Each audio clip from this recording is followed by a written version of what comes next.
Bonjour les amis, c'est Suelen, Graine de Magie, heureuse de vous retrouver, j'espère que vous allez tous bien. Et alors je sais, je ne devais pas faire les énergies du mois de décembre pour les signes, mais on me l'a tellement demandé en message privé que voilà, me voilà retrouver à vous les faire.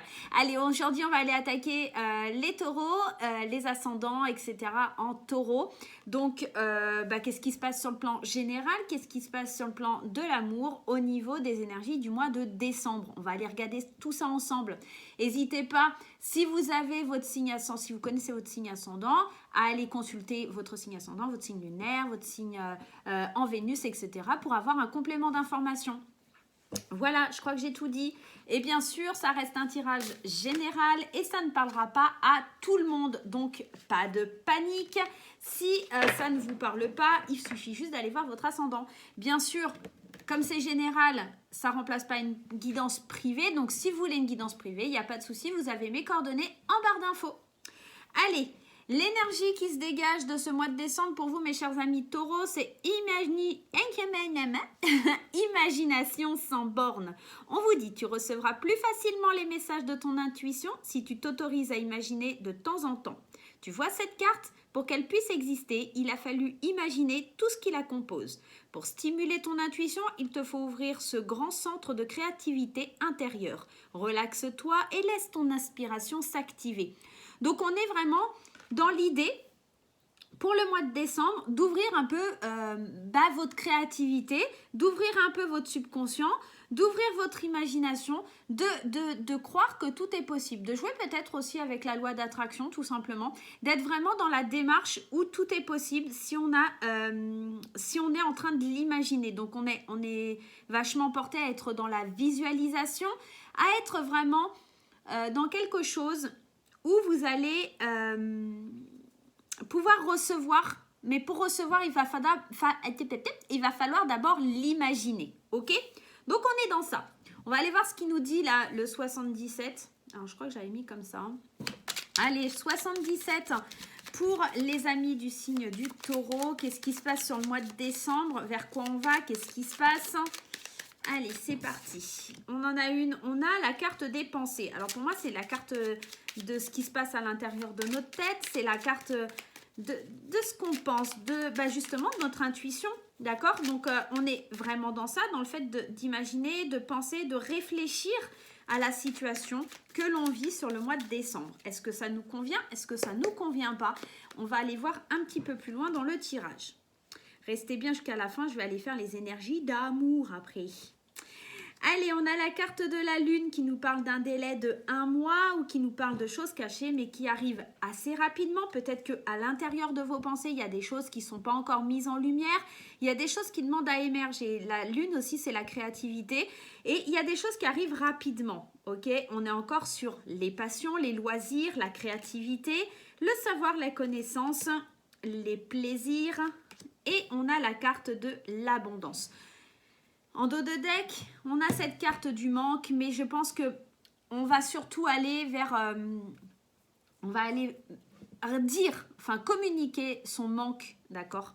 Et là, en fait, le tirage, il vous demande d'apprendre, de connaître, d'être curieux. Hein, vraiment, avec cette carte de l'imagination, ici, et le savoir et connaissance, on est vraiment dans le fait de vouloir connaître, de vouloir savoir, de vouloir croître ses compétences et sa créativité. Moi, j'ai l'impression que très vite, on va réussir à se faire plaisir et très vite, on va aller vers une certaine abondance et on va quitter ce manque parce qu'on va oser exprimer, d'accord? On va oser exprimer... qu'est-ce qu'on a derrière? Ouais, on va oser exprimer ce qu'on veut et il y a des mains qui vont se tendre vers nous. On va être assez surpris du dénouement que ça pourrait prendre. Parce que, forcément, quand on ose s'exprimer et qu'on ose dire « je veux ça », d'accord? Donc, loi d'attraction, encore une fois, il ne suffit pas seulement de le vouloir, il ne suffit pas seulement de le visualiser, il faut aussi éloigner tout ce qui va être contre-productif. C'est-à-dire, par exemple, si vous dites je veux gagner au loto, mais qu'à côté vous dites ouais, mais non, mais c'est utopique de gagner au loto, je ne vais pas gagner au loto. Donc là, c'est une pensée qui n'est pas constructive et pour le coup, ça va lui, l'univers, il sait pas si c'est vrai ou faux, hein, il distingue pas ça. Donc lui, il dit, bon, bah, ok, elle veut gagner au loto, mais elle dit que c'est pas constructif, donc on va la faire gagner, mais genre, on va lui faire gagner 10 balles. C'est un petit peu ça. Il faut bien être déterminé dans ce que vous pensez, dans ce que vous dites. Ok, la loi d'attraction, ça agit comme ça. Il ne suffit pas de le visualiser, il faut aussi vraiment le ressentir et le penser. Donc là, on voit que sur le mois de décembre, c'est ce que vous allez arriver certainement à faire. On va quitter ce manque, ces pensées qui sont un petit peu berques, et puis on va aller vers plus d'abondance, on va aller vers plus de plaisir. Et on voit que c'est assez rapide. On voit vraiment qu'on se développe dans ces idées, parce que la carte 65, pour moi, c'est vraiment ça. C'est vraiment le fait d'être dans ses pensées. Et on a vraiment des pensées qui sont créatives et des pensées qui ont envie d'émerger de nous. OK ? Qu'elles sont inspirantes. Voilà, moi, j'aurais tendance à vous dire ça. On a des pensées inspirantes, là, pour les taureaux. Et on va vraiment aller les concrétiser. On va aller peut-être aussi les concrétiser dans le sens où on va les mettre en place pour apprendre, pour montrer aux autres ce qu'on sait faire et aller vers plus d'abondance. On va aller voir avec l'oracle des miroirs, mais en tout cas, c'est plutôt très positif là pour vous, mes chers amis du signe du taureau. Allez, l'oracle des miroirs, qu'est-ce qui se passe pour les amis taureaux sur le mois de décembre 2020 ? Décembre 2020, qu'est-ce que réserve décembre 2020 pour les amis taureaux, ascendant taureau, lune en taureau, etc. On voit, hein, il y a cette âme d'enfant qui demande qu'à émerger. Ça demande encore un peu de temps. Peut-être que début décembre, ça va être encore un petit peu tendu. Mais l'enfant, c'est celui qui est un petit peu insouciant. C'est l'énergie nouvelle, l'énergie qui apporte un vent nouveau. Donc, on a l'opportunité, d'accord, d'aller vers cette énergie. Et par contre, ça a demandé du temps. C'est quelque chose qui vous a demandé beaucoup de temps. Vous n'aviez pas forcément l'envie, la possibilité de le faire. Alors, sur le mois de décembre, on voit qu'il y a cette énergie, ce nouvel entrain, cette nouveauté, ce nouveau vent, ce souffle nouveau qui arrive vers vous. Et là, on parle d'une énergie masculine. Alors, c'est peut-être aussi un homme qui va vous influer cette énergie, puisqu'on voit que l'homme, il regarde vraiment vers les enfants. Donc, on est vraiment dans le fait de peut-être un jeune homme aussi, hein, peut-être quelqu'un de jeune qui va vous influer cette motivation, cette envie d'aller voir plus loin, d'aller voir plus haut, d'aller voir plus grand, de voir vers quoi vous allez vous diriger, de prendre une certaine hauteur pour travailler sur vous, pour travailler aussi sur votre côté masculin, sur ce masculin sacré qui est là, de travailler sur les opportunités et de mettre en place les choses, mais en prenant votre temps, d'accord ? On est peut-être aussi dans ça. On est aussi dans la projection, là, en tout cas pour le consultant, on est dans la projection. On regarde, on imagine, hein.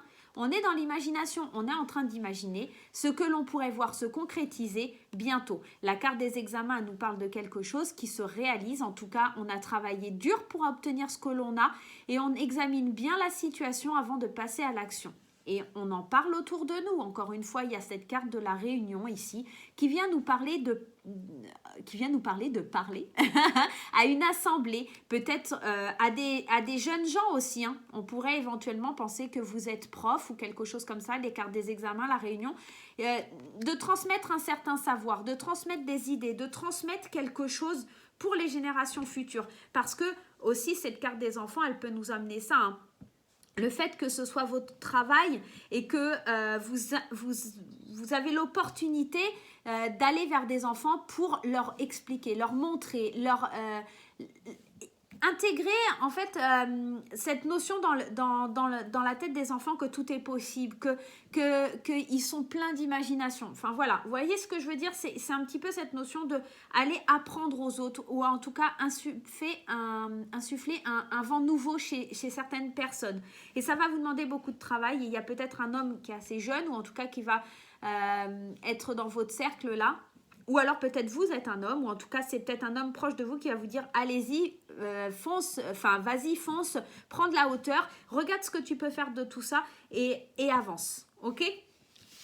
Allez, on va aller prendre le petit conseil du tarot. Allez, le tarot des anges de Dorine Virtue. Hop, on est parti, le tarot des anges de Dorine Virtue. Eh bien écoutez, on a la carte de la grande prêtresse. Alors la grande prêtresse... Comme le tarot de Marseille, c'est la papesse. La papesse, elle est pleine d'intuition et de sagesse. Et qu'est-ce qu'on retrouve dans l'intuition? Bien sûr, l'imagination, le subconscient. Il y a cette façon de dire fiez-vous à votre intuition.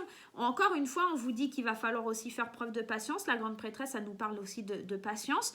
Et on vous dit, avant de passer à l'action, prenez le temps de réfléchir à ce que vous voulez. Tout à l'heure, on avait déjà cette notion de temps ici qui nous disait de prendre le temps de travailler sur un nouveau projet. Il faut prendre une certaine hauteur pour pouvoir la hauteur, hein, regardez bien où on va avant de passer à l'action. Mais en tout cas, je pense que le mois de décembre, il va être très créatif. On vous demande de prendre le temps par rapport au projet que vous voulez mettre en place. Mais il y a beaucoup de créativité, il y a beaucoup d'envie, il y a beaucoup de... C'est comme un regain d'énergie, un souffle nouveau, un vent nouveau qui arrive sur vous, qui vous donne une nouvelle impulsion pour créer, pour apprendre, pour vous lâcher un petit peu. Il y a quelque chose qui fait du bien, là, sur le mois de décembre. Et c'est top, quoi. Ok? La grande prêtresse, c'est vraiment ce côté de se fier à son intuition et d'être plein de sagesse. Donc là, on est plein de sagesse, on sait les projets qu'on veut mettre en place. Alors, c'est peut-être pas un mois d'action, mais en tout cas, c'est un mois où on réfléchit à ce qu'on va faire, où on commence à mettre en place, mais les choses se mettront vraiment et réellement en place plus tard, mais en tout cas, on se donne des objectifs, ok? Allez, on va aller voir du côté sentimental pour les couples dans un premier temps. Avec l'Amethyst Love, on va aller voir ce qui se passe. Allez, on reste bien jusqu'à la fin. Après le sentimental, je vous fais un petit tarot sur le général et le sentimental. Voir un petit peu le conseil du tarot avec le Happy. Allez, pour les couples, on nous parle d'un homme, on nous parle de protection divine. Alors, si vous êtes en couple, je pense que vous avez une certaine protection sur votre couple. Si vous êtes un homme, c'est certainement vous qui êtes protégé dans votre couple. Si vous êtes une femme, c'est l'homme qui est proche de vous. On voit que la relation, elle est peut-être aussi des fois un peu explosive, hein, parce que le hot, ça pourrait dire qu'elle est chaleureuse, mais ça pourrait aussi nous parler de quelque chose qui est tout feu, tout flamme. On a ici une grosse attirance, on a le succès. Bah écoutez, c'est tip top là pour les couples, hein. On est vraiment dans quelque chose qui match. On est vraiment dans quelque chose qui match. Attention néanmoins à cette notion d'homme rival qui sort à la fin du tirage. Alors, il y a aussi la possibilité d'avoir un peu, alors je vais me mettre des gens à dos, d'avoir le feu au derrière et d'avoir envie d'avoir une attirance pour un autre homme que son partenaire actuel. Alors je sais qu'il y a beaucoup de femmes qui regardent mes tirages et attention mesdames, attention à ne pas avoir envie d'aller voir ce qui se passe ailleurs, hein, d'accord, et de se dire que tout est permis et qu'on aurait peut-être une attirance pour quelqu'un d'autre. Attention à ça mesdames, quand on commence à aller dans ce truc-là, ça peut faire mal et ça peut briser des ménages, ok? Là, clairement, oui, il y a un homme qui est rival, il y a peut-être quelque chose qui vient un peu pimenter le truc, pourquoi pas? Ou en tout cas, on reçoit des propositions, même si on est en couple, par rapport à un autre personnage, ok? Allez, on va aller voir pour les célibataires. Et pour les célibataires, on va prendre l'oracle coup de cœur d'Amandine Bocquet. Vous savez, c'est mon chouchou. C'est mon préféré. Alors, pour les célibataires, déjà, ce qui saute, c'est l'amitié. Donc, peut-être que ça va être... Alors, ça pourrait être deux choses. Hein. L'amitié, toute simple comme ça pourrait être une amitié qui se transforme en amour. Hein. Vous voyez qu'on a le symbole de l'infini, on a le symbole du cœur. Mais ça pourrait être aussi que les amis vont être au centre de votre vie émotionnelle, tout simplement. Allez, on y va. On a les parents. On voit que les amis, les parents, c'est des choses qui ont des vraies valeurs pour vous. Alors, la carte de l'illusion, c'est peut-être que on se dit, ouais, on est bien comme ça, machin, qu'on n'a pas besoin de plus. Mais au final, ça nous empêche de faire des projets. On a besoin peut-être de prendre un certain recul pour les taureaux, pour arrêter de se bercer d'illusions et commencer à réfléchir à des projets, commencer à faire le deuil de quelque chose et de enfin avancer, hop, je vous décale un petit peu, et d'enfin avancer vers quelque chose de plus significatif. J'ai l'impression surtout là les taureaux, sur le mois de décembre, on ne se donne pas d'objectif vraiment sentimental, on se dit bon bah voilà, j'ai ma famille, j'ai mes amis, ça me suffit, mais c'est pas vrai en fait, c'est juste pour cacher le fait de devoir faire son deuil par rapport à une situation que vous gardez encore enfouie au fond de vous et qui est là depuis un petit moment. Parce que la gestation, c'est 9 mois, donc on est quand même dans cette idée où vous êtes tellement en train de réfléchir que vous ne faites pas le deuil de quelque chose, mais vous n'arrivez pas à vous projeter. Donc peut-être que là, sur le mois de décembre, il y a des projets enfin qui vont émerger, dû à votre imagination, dû à ce que vous allez mettre en place. Mais attention, les célibataires, à ne pas rester ancrés dans le truc de « ouais, ma famille, mes amis, ça me suffit » parce que vous êtes en train de vous mentir. Ok? Allez, on va aller voir avec les cartes du tarot. Allez, qu'est-ce qu'il nous dit le tarot en 3 cartes? Allez, le tarot, hop, il y en a une qui a sauté déjà. Alors, on nous parle de la reine d'épée. Ah ouais, la reine d'épée, c'est cette reine qui... par contre, la reine d'épée, elle est froide. On dit de la reine d'épée, souvent, la reine d'épée, c'est une carte qui nous annonce quelqu'un de très froid, d'accord? Mais c'est aussi une personne qui s'exprime ouvertement. Elle dit toujours ce qu'elle pense. Elle est peut-être assez tranchante dans ce qu'elle dit, mais elle est intelligente et surtout, elle dit toujours la vérité. Que ça blesse ou pas, elle est peut-être un petit peu trop tranchante. Okay, donc, faites attention à cette énergie parce que oui, vous agissez avec intelligence, oui, vous êtes machin, mais... voilà, on est peut-être justement comme dans l'énergie des célibataires à se voiler la face un petit peu, à se dire non, moi je suis un glaçon, moi ça me suffit et puis en fait pas du tout quoi. On a le 3 de denier et on a la carte de la lune et en dos de deck, oh waouh c'est beau ça, cavalier de coupe. Alors le 3 de denier, lui il va nous annoncer que on est dans une situation où on peut pas... pour moi, la reine d'épée, elle est assez solitaire, elle est assez tranchante. C'est moi, je sais, j'ai raison, etc. Et le 3 de denier, on est en train de vous dire, attention, parce que toi, tu es en train de dire que tu es intelligente et que tu sais où tu vas, tu sais ce que tu veux, etc. Tu as tranché les choses. Sauf que le 3 de denier, il est en train de vous dire que pour pouvoir avancer, pour pouvoir aller vers quelque chose de plus significatif, il va falloir que tu collabores avec les autres. Il y a... vous ne pouvez pas travailler seul, ok? Il va falloir travailler en équipe. Donc attention parce que là, on est vraiment dans deux énergies qui s'opposent et ce n'est pas forcément quelque chose de très très bon, ok? Derrière, en plus, on a la lune qui est une arcade majeure et on vous dit arrête d'être dans cette logique parce que la reine d'épée, elle est un petit peu dans cet état d'esprit où on est dans la logique, il faut que les choses elles soient tranchées, elles soient carrées, elles soient comme ça. Et là, on te dit, arrête d'être dans cette énergie de la logique et laisse la place aux rêves, ok? Et en laissant la place aux rêves, tu t'autorises à collaborer avec d'autres personnes pour pouvoir avancer, pour pouvoir évoluer, ok? La carte de la lune, c'est aussi, laisse les choses qui sont cachées. Sors de cette illusion où les choses, elles sont cachées. Tout le monde ne te cache pas, arrête d'être sur la défensive, ok? Tout le monde ne te cache pas des choses, ne sois pas constamment en train de dire oui, mes machins, mes trucs, bidules. Arrête d'être méfiante envers tout le monde en fait, d'accord? Le cavalier, alors c'est marrant parce que le cavalier là, de coupe, lui, il nous annonce quelqu'un qui arrive vers nous, qui nous amène de la joie, quelqu'un qui nous parle d'amour, hein, tout simplement, que l'amour arrive vers nous. Qu'est-ce qu'on a derrière? Ah ouais, on prend, et ouais, c'est comme si, alors, clairement, il y a quelque chose qui vient vers nous au niveau sentimental, mais pour ça, il faut qu'on lâche et qu'on quitte quelque chose de notre passé. Parce que le 8 de coupe, lui, c'est quelque chose qui n'a pas fonctionné, donc on doit s'en éloigner, il faut limiter les pertes. Donc, il y a quelque chose qui arrive, mais comme la carte pour les cartes des célibataires, il y avait cette notion, faut laisser quelque chose au passé, il ne faut pas se berner d'illusions, il n'y a pas que les amis et la famille, il y a aussi l'amour qui est important dans votre vie. Et pour ça, il va falloir collaborer, arrêter d'être tranchant et donner la possibilité à des rêves d'émerger. Ok? Donc voilà les chers amis du signe du taureau, moi je vais vous faire plein de gros bisous et je vous dis à très très vite.